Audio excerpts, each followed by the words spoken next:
But the reality is we have much greater leverage if we work together, and if entrepreneurial support organizations think of themselves as economic drivers and economic development organizations.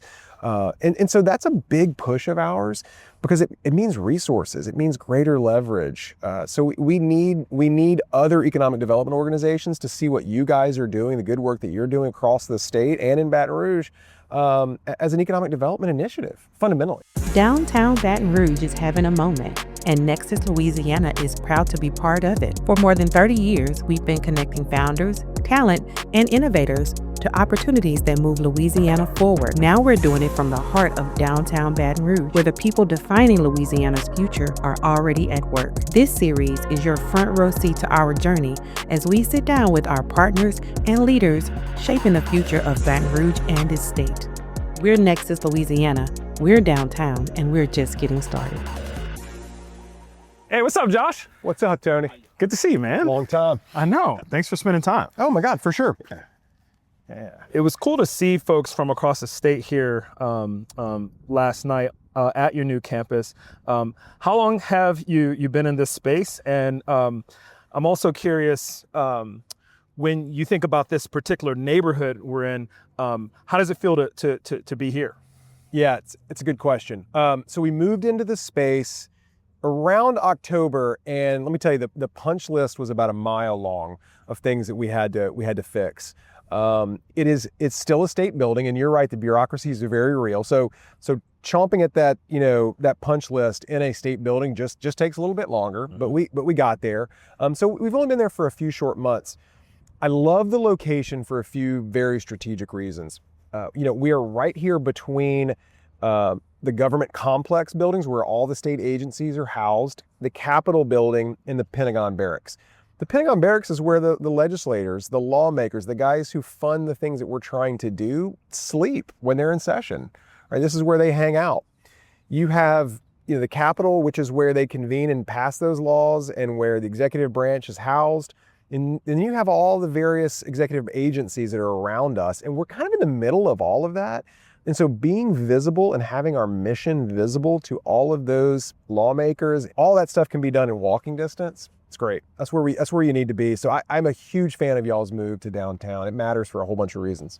No, I appreciate that endorsement. When we did the RFP to select the space, everything you mentioned was certainly a part of the criteria in the conversation.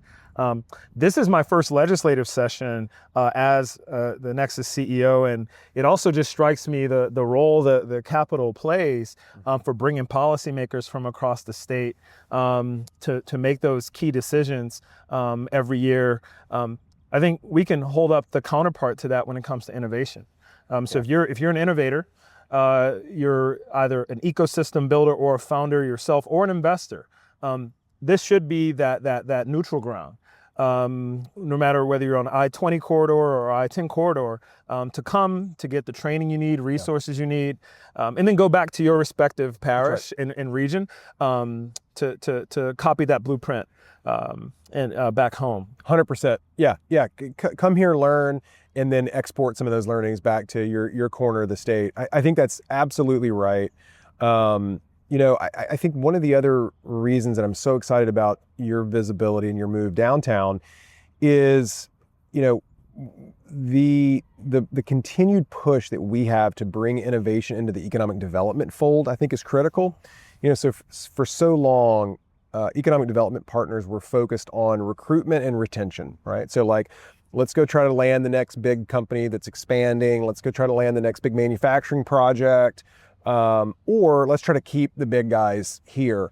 And there was not enough emphasis on startups and building innovation from within our borders, and fostering entrepreneurship within the state. And the EDOs, economic development organizations, just didn't want to mess with it, right? And then the ESOs, right, the people that were in this space helping entrepreneurs start and grow, didn't see themselves as economic development organizations. And these two communities weren't mixing. But the reality is we have much greater leverage if we work together, and if entrepreneurial support organizations think of themselves as economic drivers and economic development organizations. And so that's a big push of ours, because it means resources, it means greater leverage.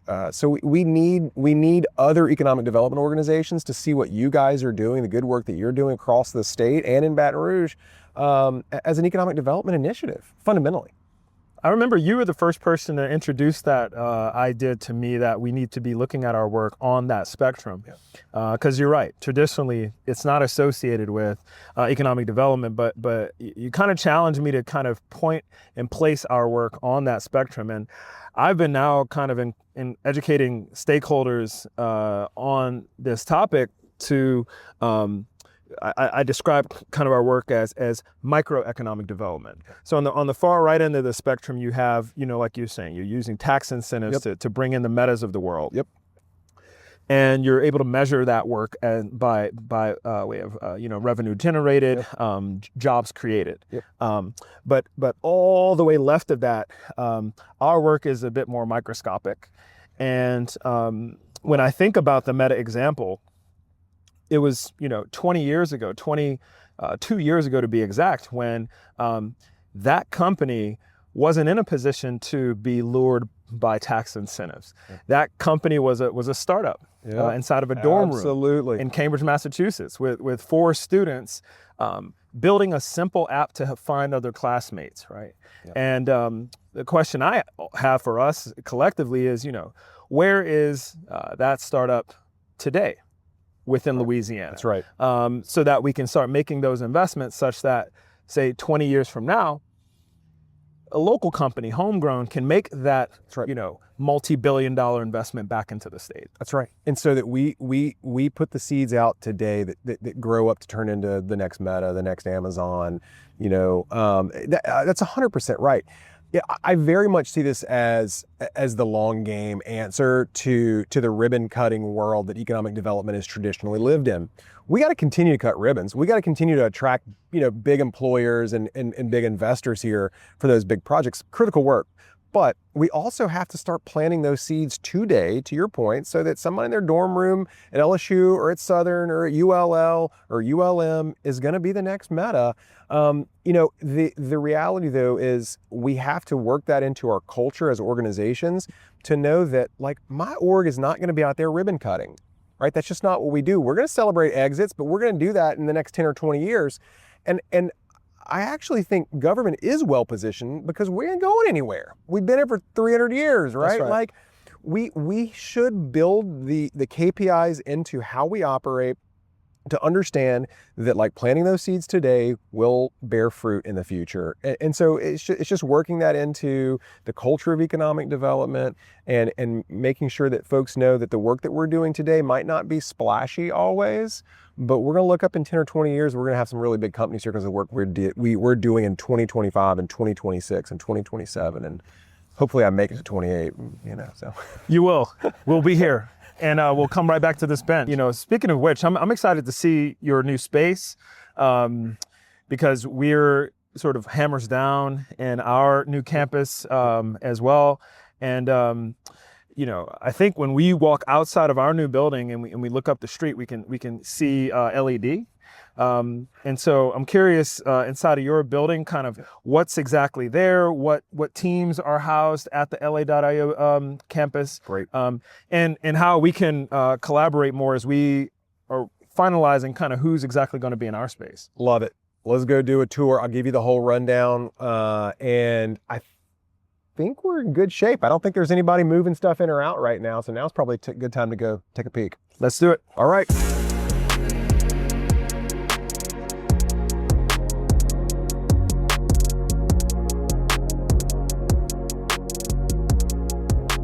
All right, welcome to the Louisiana Innovation Center. Part of the goal of this building, before we get into all the teams, is demonstrating some of the really amazing world-changing technology that is being built in Louisiana, that was conceived in Louisiana, that was built in Louisiana, to remind people this is an amazing, innovative place. So one of the things, I don't know if you can see it, is this Global Star satellite right here. These guys are born and raised in Covington, Louisiana, and today they manage the entire Apple iPhone SOS network. So if you're lost in the woods and you can't get a cell signal and you need to send a text to come get you, it's all managed over their satellite system. Their NOC, their Network Operations Control, is all managed in Covington, Louisiana for the entire globe. Wow, right on the North Shore. So this is where we highlight some of the amazing maritime innovation in Louisiana. And so when we think maritime, we immediately think ships, but we also invented the offshore oil platform in Louisiana. So our jackup platforms, all the service vessels that service offshore work is done in South Louisiana. This is where our Fast Start team does a lot of their training videos, training documents, training XR experiences for big companies. So I know these guys. Yes. Yeah, I coach a pretty competitive baseball player, and so we are huge Marucci fans. Look, we own baseball in Baton Rouge, Louisiana. I mean, it is like, it's no competition. There's no competition. We have all the numbers, we have the trophies, we have the hardware to prove it. What a great story. Born out of LSU, the strength and conditioning coach, Jack Marucci, started this bat company. And the amazing thing is, this is a cool scalability story, right? MLB is cool. It's great to have all-stars using your bats, but there's only so many of those guys. And it's not just the retail operation here in Baton Rouge, it's everything. They have labs where they do the testing. We've seen, they bring in pro players to come in and try things out before they go to market. The R&D, it's all happening right here in Baton Rouge. Totally. And the work that Coach Marucci is doing still at LSU is groundbreaking as it relates to safety and football. That's impressive stuff. And I think people lose sight of the fact that just because we put up W's, right? We also are like innovators in sports tech. That's right. This is a super cool display. This is from our Delta Biofuel project in Jeanerette, Louisiana. And so what you have here is basically the life cycle that's taking you from sugarcane in the field to sugar that's been processed. This is the bagasse that's left over, so the waste byproduct that is then taken and turned into fuel pellets and sold to most of Europe for renewable fuel. So this is beginning to end reusable biofuels from Delta Biofuel in Jeanerette, Louisiana. It's a pretty cool display. Just went in the other day, but just goes to show you that we can turn our waste into renewable fuel. From field to fuel. That's right. That's right. Very excited about that. And just because people are doing it in Silicon Valley and other places doesn't mean we can't replicate that level of excellence here, because we prove we can deliver. So now it's about being organized and making sure that we as a community are working together, because no one can own this. Not one entity, not one group. It's all of us together to make sure that we're growing. When you think about the next 5 years, what do you think success looks like for Baton Rouge? And that success obviously will have an impact on the state. But when you think about 2030, 2031, what comes to mind? What should we be looking for as a measurement of success? Yeah, that's great. That's a great question.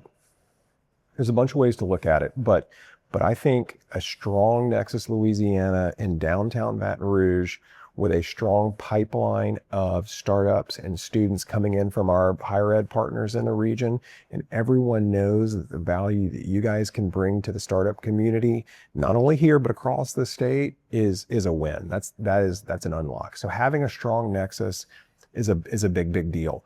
Having the legislators understand the value of the entire community and everything we did at Innovation Day yesterday, also a big unlock, because that means resources. And so we need resources. Understanding that, like, we're not going to be cutting ribbons today. We're going to be planting seeds today so that we have big companies here in 10 or 20 years. I think that's the big unlock. So convincing these guys across the street that this initiative matters, big deal. Nexus being the unifying body for innovation across the university ecosystem in Baton Rouge, important. You guys coming to downtown matters a lot. So I think that's the kind of collective vision. But honestly, and then it's just executing. Right? It's like you guys have brought in amazing talent from across the country, continuing to do that, continuing to grow your operations. That's a big deal for Baton Rouge. And also reminding Baton Rouge that these resources are here. They exist. We don't need to go build something new, right? We just need to tell them that, like, we have first-class operations here now. That's right. And I think just, the Capital Region has a unique responsibility to the other 63 parishes. I think it's, living up to that, but also telling that story a bit better. That's right. Yeah. Being visible, because the rest of the state comes here to make laws and to dole out those resources. I think that needs to be in downtown Baton Rouge, and for all those reasons that we got to be strategic about getting the word out that innovation is important for our future in Louisiana. So having you guys row in the same direction as our neighbor down here, big deal, matters a lot. Yeah. Happy to have you. Appreciate you spending time, Josh. Yep. Take care.